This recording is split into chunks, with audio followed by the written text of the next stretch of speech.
muraho neza muraho kandi abo dukomeje kubana kuri uyu murongo w'ikiganiro cyiza cy'ijambo ry'Imana.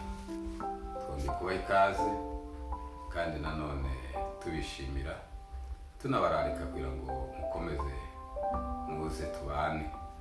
Ariko mbere yo gutangiza ikiganiro tuzatubanza n'isengesho. Reka dusenge. Data twese uri mu ijuru, turagukeneye, turagushaka, turagukunda, turakwifuza. Uyu mwanya tugiye gutangiza n'ubundi kiganiro, ariko mwami niwe dusaba kugira ngo ubane natwe muri ico kiganiro kigira amavuta, kigire nanone umumaro kuri benshi bacumva. Data bibe ko kubishaka, tubisenze mu izina rya Data n'Umwana n'Umwuka Wera. Amen. Ikiganiro cy'uyu munsi tubararikiyemo kugira ngo tubane namwe, ni ikiganiro kivuga ngo ibyo abashakanye bagomba kubahiriza kugira ngo umubano wabo urusheho kugenda neza. Ibyo abashakanye bagomba kubahiriza cyangwa se iby'indowa. Ariko indowa ni ijambo rikomoka mu Giswahili. Indowa ubundi ni abashakanye nyine, ariko ibyo bagomba kubahiriza kugira ngo umubano wabo urusheho kugenda neza no kuba neza cyane no kumera neza. Turagenda tubireba dushingiye nanone ku ijambo ry'Imana. Turareba ibintu bikurikira, tuja kureba n'ubundi dusome icyambere, tugisoma mu gitabo cya rwandiko rw'Abakorinto ba mbere bice 7:3. Ariko icyambere kiravuga ngo ni uguhana agaciro, guhana agaciro k'abashakanye cyangwa kabubakanye. Bibiliya iravuga mu rwandiko nanone rw'Abakorinto ba mbere bice 7:3, aravuga ngo umugabo ahe umugore we ibimukwiriye, kandi n'umugore nawe abigenza atyo ku mugabo we. Amen. Iryo jambo guhana agaciro ni uko umuntu agomba kumenya ibyo uwundi akeneye. Hariho mubwiriza umwe wigeze kutubwiriza cyangwa gutanga seminere, ndabyibuka twari mu ishuri rya Bibiliya, turiho twigishwa n'umumisiyoneri umwe w'umuzungu w'umunyamerika.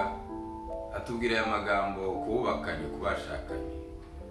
Aratubwira ngo nimba ushaka kubana neza n'uwo mwashakanye, ugomba kuzana urutonde rw'ibyo ukunda, ukazana urutonde rw'ibyo wanga, ukabihereza umugore wawe, nawe akazana urutonde rw'ibyo yanga n'ibyo akunda, nawe akabiguhereza, kugira ngo uzamurinde kumukorera ibyo yanga, noneho nawe azakurinde kugukorera ibyo wanga.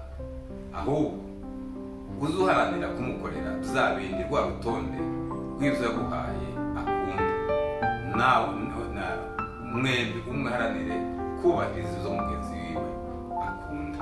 Muri icyo gihe rero ndatekereza kuko abantu barushaho kubana neza, kugira imibanire myiza. Iri jambo riravuga ngo guhana agaciro, ni uguhana agaciro. Umuntu akamenya agaciro ka mugenzi wiwe, ibyo yanga n'ibyo akunda. Ukarinda mugenzi wawe kumukorera ibyo yanga, nawe akakurinda kugukorera ibyo wanga. Ukamukorera ibyo akunda, nawe akagukorera ibyo ukunda. Muri icyo gihe rero muhanye agaciro. Ijambo rya kabiri ni ukwihanganirana. Kwihanganirana. Nanone dusome ijambo ry'Imana mu Bakolosayi 3:13. Urwandiko rw'Abakolosayi, Kolosayi 3:13, haravuga gutya ngo mwihanganirana kandi mubabarirana ibyaha, uko umuntu agize icyapfa n'undi, kuko umwami wacu yababariye aba ariko namwe mubabarirana. Amena. Ijambo ry'Imana nirwo rugero rwacu. Iyo twemera kuri tuyobora nukuri ingo zacu n'imibanire yacu ntacyayirogoya, yarushaho kumera neza no kugenda neza. Ijambo rye kabiri ravuze ngo kwihanganirana. Umuntu akihanganira mugenzi wiwe kuko ijambo ry'Imana rivuze, riravuze ngo mwihanganirana kandi mubabarirana. Kwihanganirana no kubabarirana, gutanga imbabazi. Yego, kuko abantu babana nta marayika ubarimo, n'abantu bambaye umubiri ugira intege nkeya, uzuruha, uzurakara, uzubabara, ariko kandi hakabaho kwihanganirana kuko ijambo ry'Imana rivuze ngo kwihanganira, mukabana mwihanganirana kandi mubabarirana ibyaha. Uko umuntu agize icyapfa na mugenzi we, kuko umwami wacu yababariye ngo abe ariko namwe mubabarirana. Iyo ni ijambo rye kabiri rishobora gutuma imibanire yanyu irushaho kugenda neza. Ijambo rya gatatu ni ukuba kubahana. Kubahana nanone reka tubirebe ijambo ry'Imana ritubwira mu rwandiko rw'Abefeso.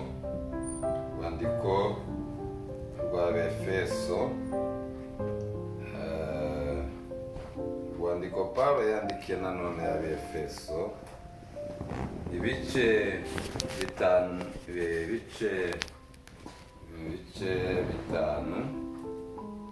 umurongo wa 33. Umurongo wa 33 aravuga ngo nuko namwe umuntu wese akunda umugore we kuko yikunda, kugira ngo umugore nawe abone uko yubaha umugabo we. Amena. Ijambo rya gatatu ratubwiye ngo no kubahana. Ijambo ratubwiye ngo nuko namwe umuntu wese akunda umugore we kuko yikunda. Uriya kwikunda ntawe wiyanga n'umwe ntiwakwigirira nabi. Kandi magambo ugomba kubaha umugore wawe no kumuha agaciro, ukamukunda kuko wikunda. Muri icyo gihe rero ndatekereza ko nta muntu ukwigirira nabi. Iyo twubashe iryo jambo, imibanire yacu irushaho kugenda neza. Imana idufashe cyane. Ijambo rya kane riravuga ngo, iyo jambo rya kane riratubwiye ngo kuvuganirana. Ikinyarwanda kiragoye, ariko ni ukuvuganirana. Mu yandi magambo kudatererana. Umuntu ntatererane uwundi, umuntu akavugira mugenzi wiwe. Buriya iyo umuntu ahaye uwundi agaciro cyangwa umuntu akunze uwundi, ntaza mutererana habe nubwo yoba yagize amakosa, ariko nanone ukamuvugira tumutererane umuteye imfane. Buriya imfane kenshi usanga abantu benshi bazana imfane, ariko kandi imfane nziza zubaka. Imfane ziza nyuma y'igikorwa, ariko nimba habaye igikorwa witererana mugenzi wawe, muvugire hanyuma yumve kuko afite umufasha, wamufasha. Niyo mpamvu mubana ni ukugira ngo muze gufashanye. Yego. Nanone dushobora kubisoma muri uwo murongo, muri icyo gice cya 5 cy'Abefeso, bice 5 umurongo wa 21 haravuga gutya ngo kandi mugandukirane kubwo kubaha Kristo. Umuntu wese agandukire mugenzi wiwe kubera iki? Kubwo kubaha Kristo. Yego, kudatererana, umuntu waterana mugenzi wiwe. Ijambo rya 5, kubabarirana no gusengerana. Tubisome nanone mu ijambo ry'Imana muri icyo gitabo cy'Abefeso, ibice 4 umurongo wa 32.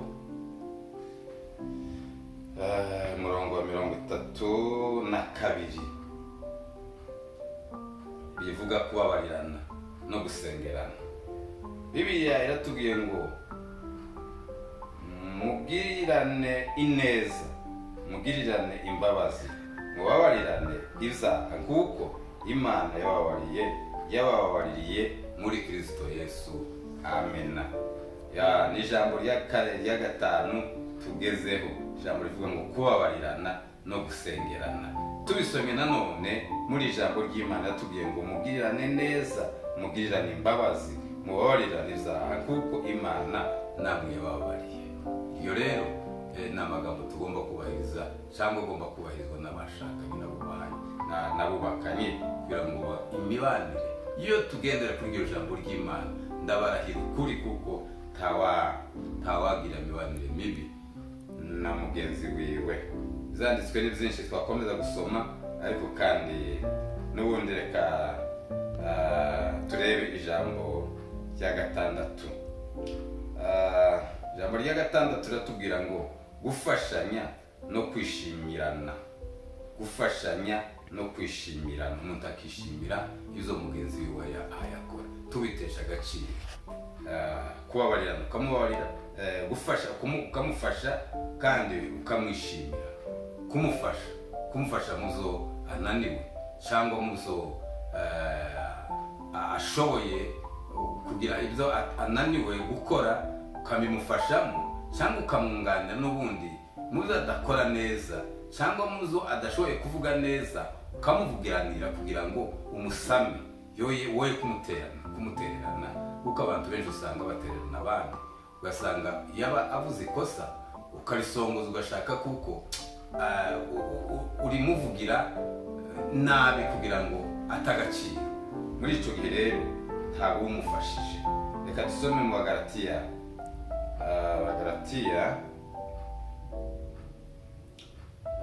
ibice 6 umurongo wa 2, 6:2 aravuga ngo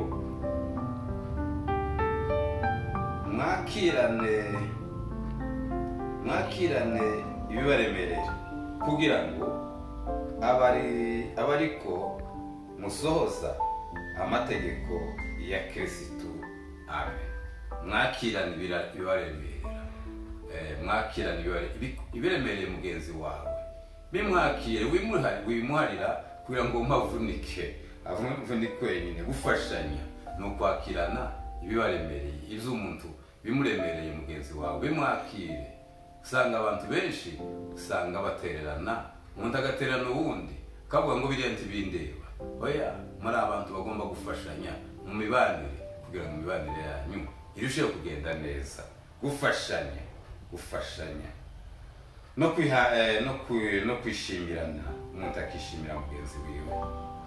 Iyo dusomye nanone mu gitabo cy'Abakorinto ba kabiri igice cya mbere, turikireba Korinto ba kabiri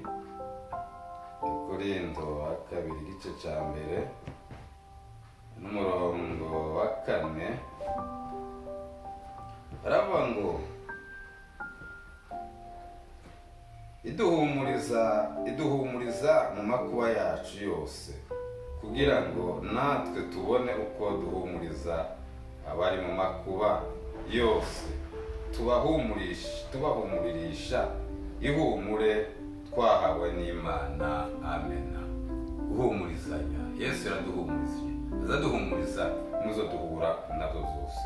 Iduhumuriza mu makuba, umuntu yagira amakuba uzabona ingorane, mugenzi we akamuhumuriza, tumutererane. Niko gufashanya kwiza, niyo mibanire myiza y'abashakanye. Ijambo rya 7 twihuta cyane, gusengerana no gutangana ubuhamya. Gusengerana no gutangana ubuhamya, umuntu agasengera mugenzi wiwe kandi ukamutangira ubuhamya bwiza. Hari abantu mubashakanye uzanga umuntu adatanga ubuhamya bwo abantu, ngo umutangire ubuhamya neza, umuvuganire mu bandi, uvuge ngo umugore wanje cyangwa umugabo wanje akora neza, agira ibikorwa byiza, aho ugashaka kumuseza ukamutanga mu bandi. Reka dusome ijambo ry'Imana mu rwandiko rwa Yakobo bice 5 umurongo wa 16. gutya ngo mwaturirane ibyaha byanyu kandi musabirane kugira ngo mukizwe. Gusenga k'umukiranutsi kugira umumaro mwinshi yasenganye umwete. Amina. Ijambo ryatubwiye ngo mugasengerana, ngo gusenga k'umukiranutsi ngo kugira umumaro mwinshi, ngo kandi ngo mubabarane mwaturirane ibyaha.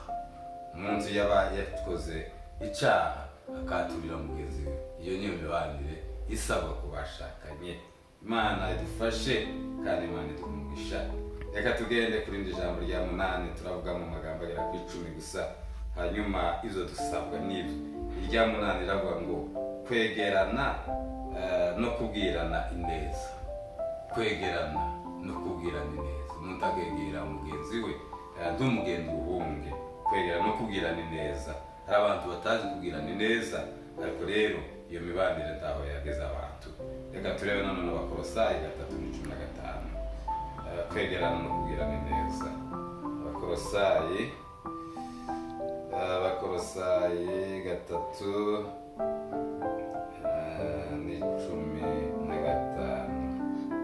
Kubwirana ineza.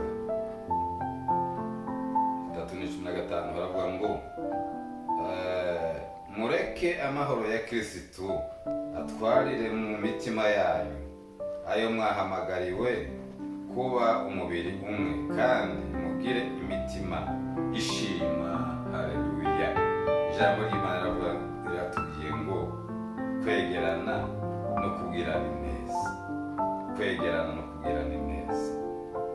Bibiliya iratubwiye gutya ngo mureke amahoro ya Kristo atwarire mu mitima yanyu. Amahoro ya Kristo tuyigane, tuyareke ayatwara mu mitima yacu, atwarire mu mitima yacu. Ayo mwahamagariwe kuba umubiri umwe, kuko mwahamagariwe kuba umubiri umwe, kandi mugire imitima ishima. Tuzaduhora dushima.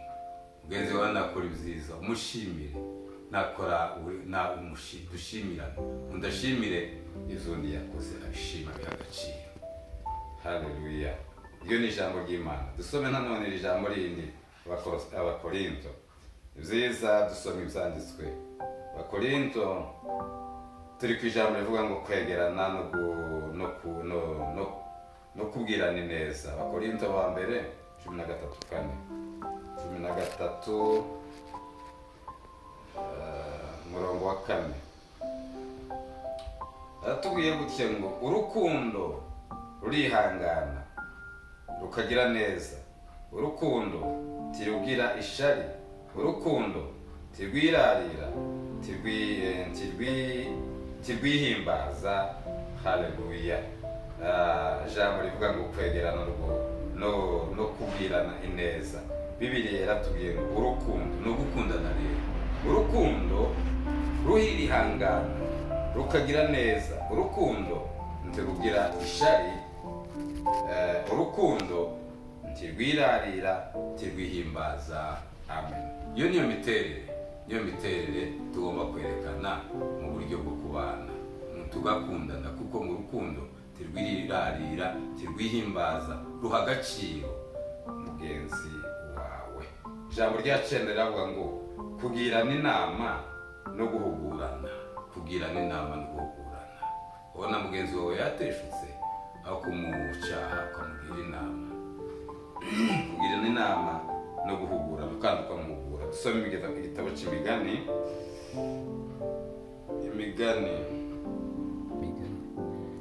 Guza Imigani ibice 19:20 havuga ngo emera inama kandi wumve ico wigishijwe, kugira ngo mu maherezo yawe uzabe uzubwenge. Amena. Ijambo riratubwiye ngo kugirana inama no guhugurana. Ijambo ry'Imigani riratubwiye ngo emera inama kandi wumve ico wigishijwe. Hari abantu benshi badakunze kugirwa inama, ariko ico wigishijwe cumva, ico mugenzi wawe akubwiye akwigishije cumvire kandi cubahe. Tugende ku ijambo rya nyuma. Ijambo rya 10 riravuga ngo kuyoborana no gukomezanya. Kuyoborana no gukomezanya. Tubisome mu gitabo cya Efeso, n'ubundi urwandiko rwa Efeso ibice 5 Abefeso ibice 5 n'umurongo wa 25 amaze turebe 5:25 haravuga gutya ngo bagabo mukunda abagore banyu kuko Kristo yakunze itorero akaryitangira. Haleluya. Aya magambo rero tubonye ahangaha izo tugomba kubahiriza kabashakanye z'abashakanye bagomba kubahiriza kugira ngo bagende neza, ingo zabo zubakike neza. Iya magambo dusomye muri Bibiliya nituyubahiza hanyuma ingo zacu zaba birangirire zarushaho kugira agaciro no kubaka cyangwa se no kubakika neza. Ijambo ry'Imana dufashe twakira ijambo ry'Imana.